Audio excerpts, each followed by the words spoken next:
Good morning, folks. It is October 14th. It is Columbus Day, and we're actually out of school. And it couldn't have come at a better time for us to be out of school today because of the fact of here in the South, which I'm pretty sure it's hit off the Midwest, and it's finally hit here in the South. We've got about a 20-degree drop, 15 to 20 degree drop, and the temp is steadily dropping this morning, more than it would typically do at sunrise. So I'm hunting some permission ground across from my house basically, and I've got a pretty good deer showing up. Had him back early September, didn't have him for a while. He showed up a couple weeks ago, or a week or so ago, and so I came in on Saturday and just basically made a mock scrape, opened it up, put a little water in there, and broke some branches down, and he actually hit it middle of the night last night at like 11 o'clock. So I'm hoping with this front he'll get up and want to check it, and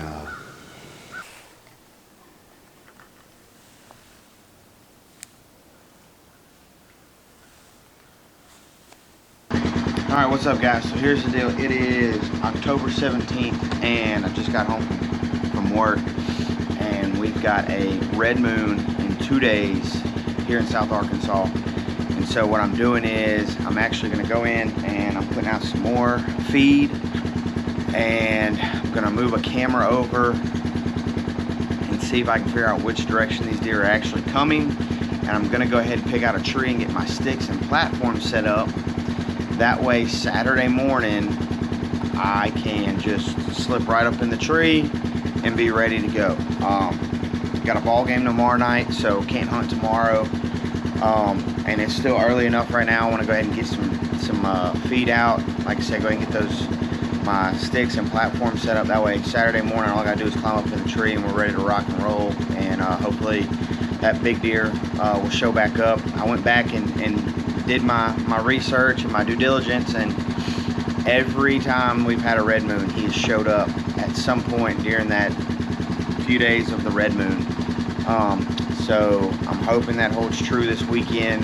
It's gonna be a little warmer than what I would like it to be, but it hasn't bothered him yet as far as him cruising through there during the red moon. So got a bottle of water too. I'm gonna freshen up the scrapes, pour it on the ground because it's been so dry. I just want to, a bunch of deer have been hitting it, so I just want to kind of freshen it up and get a fresh smell in there.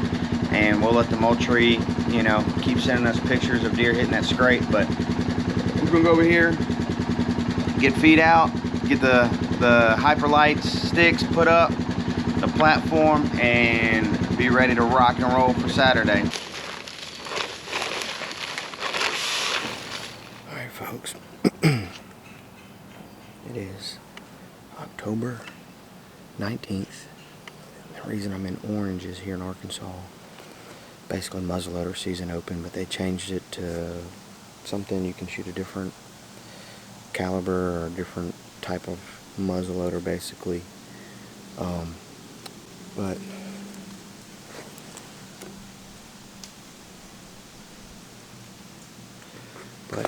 So that's in right now, so back in the hunter's orange, but we still got the PSE, and so the big deer that we're after has been in here for the last week, morning and evenings. This morning he was in here about 6:20, but I think I figured out which way he is traveling, and so my plan is, if we don't get it done this evening, then I'm going to get down from this set and I'm going to move deeper into the timber a little further down to set up for this east-northeast wind we got right now. Let him have it, let him think he has it in his favor, and we're going to flip around and flip the cards on him and hopefully be able to kill him. But I'm hoping this evening we can. He hadn't hit the scrapes. I'm hoping here soon he'll want to go stick his nose in it. Other deer have been in it, so I did put a little persimmon rice bran out right down the head of this trail, not too far from the scrape. I can shoot both The scrape's like 32 yards. If he doesn't go to the scrape and goes to the main feed site that I have, it's going to be about a 40-yard shot, I would say, which shooting broadheads, the QAD Exodus, out to 40 I feel very comfortable with. I shot him again before I came over here just to double check everything. And I mean, I was shooting a group like that at 40, so I can't be mad about that. So we're set. The wind is supposed to be east. I hadn't even checked it. I came and set my stuff up a few days ago for my plan to go hunt this morning, but it's just been a long week, and so I chose to sleep in.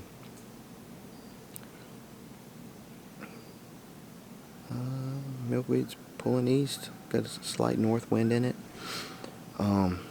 Depending on how far down he comes, I don't think he's walking in the timber right here under me. I think he's walking further down and basically cutting across and going down kind of the ATV trail. So, but I should definitely be able to get eyes on him if he comes back out. One evening here recently, he was in here right before it was dark, so we'll see. Just got to play the game, and it's a little warmer than what I would like, but there's been deer. I mean, we saw deer when we went to run some errands today. There was deer everywhere, so camera's been going off all day. They've kind of been here all day, so we slipped in quiet, and we're going to sit back and enjoy another beautiful afternoon that the good Lord has blessed us with. Alright, it's the next morning, and it is about 5:30 on October 20th, and we're going in after him. He was in there. He came by about 3-something this morning. He actually, it looks like the trail that he took, walked right past my stand, the same trail that those does took, so if he does that, we'll be in the money. I mean, he'll walk right under me at 20 yards and less than 20 yards, and we'll be able to hopefully smoke him. So I'm going to try to slip in there. Been getting pictures of does and spikes in there right now, so we're going to try to slip in there as quiet as possible, and hopefully not spook too much, and hopefully get it done this morning. I think he'll come back through. He should come back the way he walked. He should come walking back with the wind in his favor, and I should be able to get a shot at him. So y'all stay tuned. I'll see y'all when it gets daybreak.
Set back up.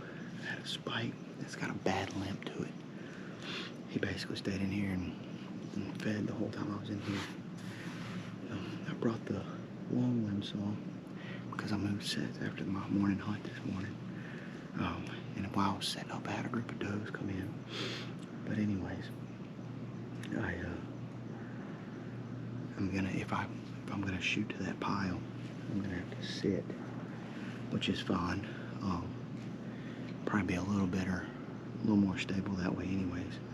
But we're set right on top of the scrape. We had a handful of bad apples, that we had gotten from the store.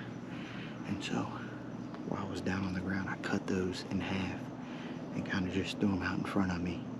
One, to kind of mask the smell of me, and two, to hopefully maybe get him to stop for just a second. There's plenty of acorns and everything like that. I'm really giving him the win this evening. It's kind of a Hail Mary sit right here for the direction that the wind's supposed to be blowing. Let's see, it's just picking up, so let's see if it's blowing.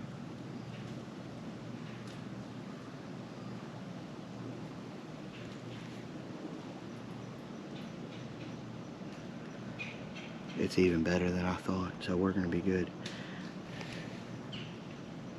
He's either filtering out from straight in front of me or to my right. So if he comes out in front of me, I'll be able to swing over here and get a shot.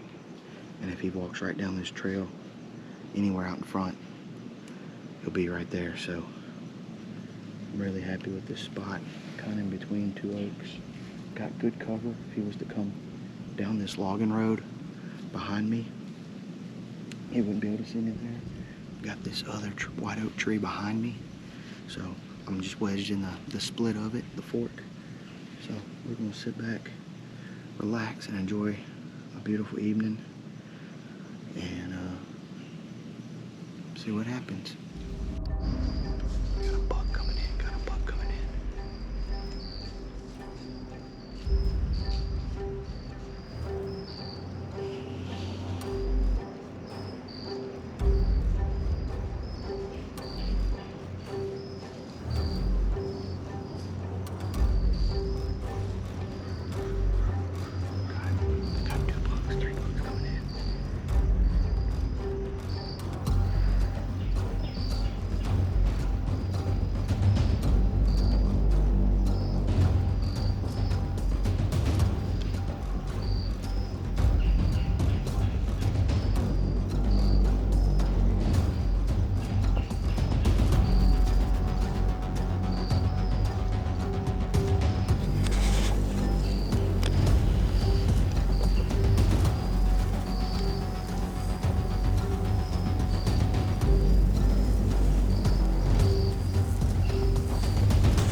you, God. Oh my God. All right. I'm down on the ground. I'm gonna go walk and check the arrow real quick, and then I'm getting out of here. Cause like I said, Hunter's gonna help me film this whole recovery, and then once we find him, I'm gonna go get my wife and son and let them check this out. But, let's see.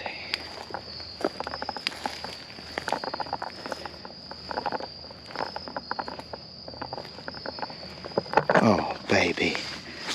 What you want to see? Just absolutely covered. Good. Oh, right there. I think he's toast. I think he's toast. Good. All right. Well, we just picked up the arrow Hunter got here. The blood trail right here is unbelievable, but the kind of crazy part is when I was walking out on the trail, I saw him about 30 yards off of the trail. So we're gonna cut around. I dropped my wife, Hunter's wife, and my son off, and we're gonna go get our hands on him, but he is a giant.